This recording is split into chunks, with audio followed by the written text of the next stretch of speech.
No puede haber estabilidad, gobernabilidad, si los habitantes, los que componen una sociedad, no están de acuerdo, están insatisfechos, porque sistemáticamente se le violan sus derechos humanos fundamentales.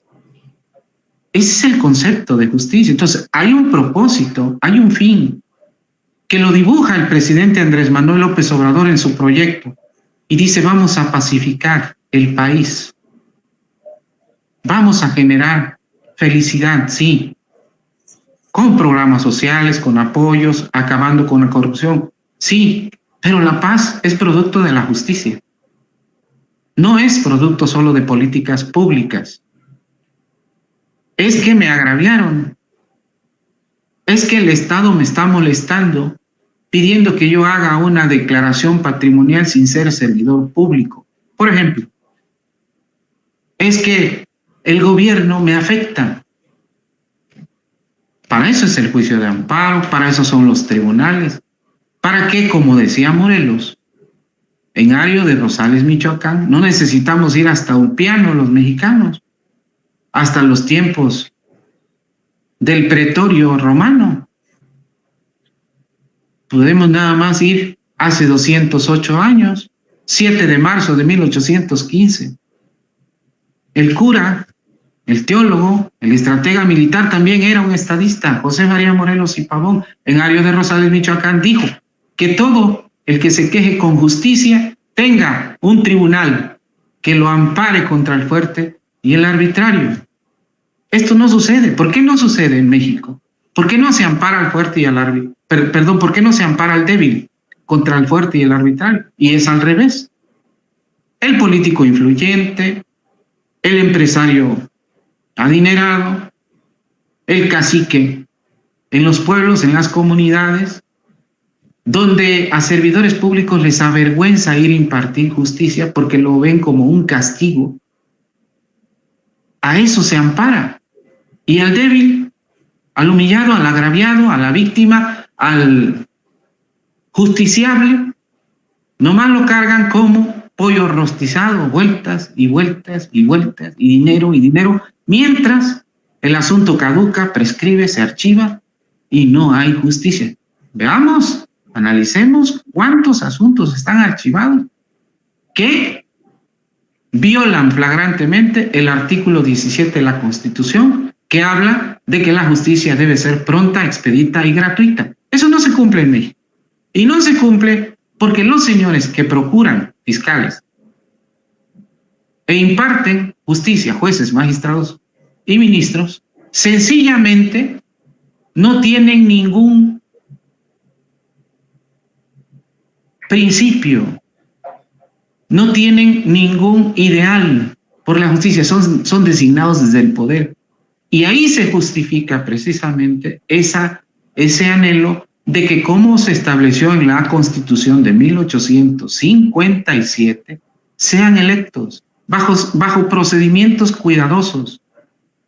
No tiene nada que ver el asunto de que va a llegar cualquiera a la Suprema Corte que no sepa derecho. ¿Por qué proponer que se elijan, que el pueblo los elija? Porque así el pueblo tendrá en sus manos la posibilidad de que les revoque el mandato. Actualmente, los ministros, los magistrados no son susceptibles de revocación de mandato, son susceptibles de juicio político. Y como están las fuerzas políticas en México, pues un juicio político o la falta de mayoría calificada de quienes tienen minoría impone sobre la mayoría y concede una tutela, un manto de impunidad a los ministros. Los ministros de la Corte hace mucho tiempo ya no están resolviendo asuntos constitucionales, ya no son un tribunal de control constitucional, son un tribunal de consigna política, y no solamente en el país, en todos los estados. Puedo dar testimonio de cómo están actuando jueces federales en Guerrero, convalidando arbitrariedades, actos infundados, al margen de la ley. Y eso es lo que está generando este malestar. Si hacemos una encuesta, hace mucho tiempo, las entidades de seguridad pública, llámense secretarías, llámense policías, eran las más desprestigiadas. Hoy en día son los ministerios públicos, las fiscalías, los jueces, los magistrados y los ministros. Pero ellos no pueden hacer nada. Ellos solamente se aferran a su circunstancia, al poder, a los fideicomisos, a sus privilegios. Ellos no van, como dijo el presidente Andrés Manuel, que queremos mucho, respetamos y admiramos, de que el Poder Judicial tiene que reformarse a sí mismo. Nosotros no creemos en ese milagro. Por eso es que estamos aquí en Guerrero, llevando a cabo acciones para el resto del país a través de una iniciativa ciudadana que la prevé los artículos 35 y 71 de la Constitución. El pueblo también puede hacer leyes, por lo menos proponerlas. En términos de esos artículos se requiere el 0.13% de la lista nominal del INE.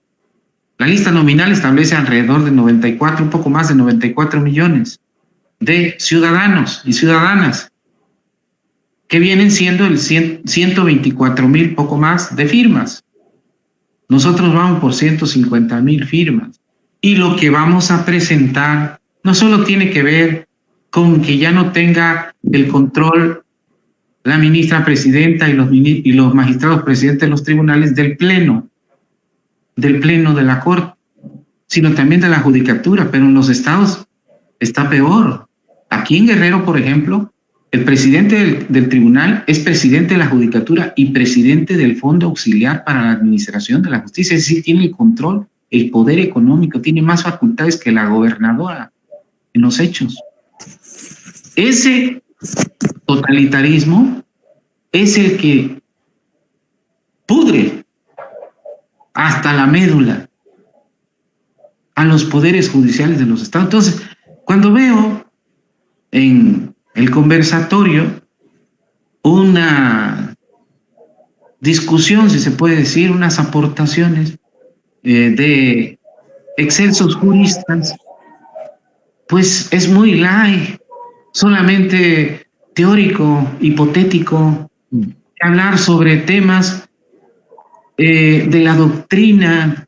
Saben mucho de historia, pero nunca salen de sus bufetes, no recorren el territorio, no conocen, no saben de lo que está sucediendo en materia de justicia en el resto del país. Entonces no solo se trata de un diseño, sino de cómo darle la satisfacción a nuestro pueblo agraviado, lleno de víctimas, de tener ese bien jurídico intangible, porque no nada más es el tema de la reparación del daño, que me tienes que restituir en dinero o en bienes por lo que me agraviaste, no, es el tema del respeto a mi esfera jurídica, a que quiero vivir feliz, en paz, de que quiero tranquilidad, de que no quiero ejercer la venganza, tomar justicia por mí mismo,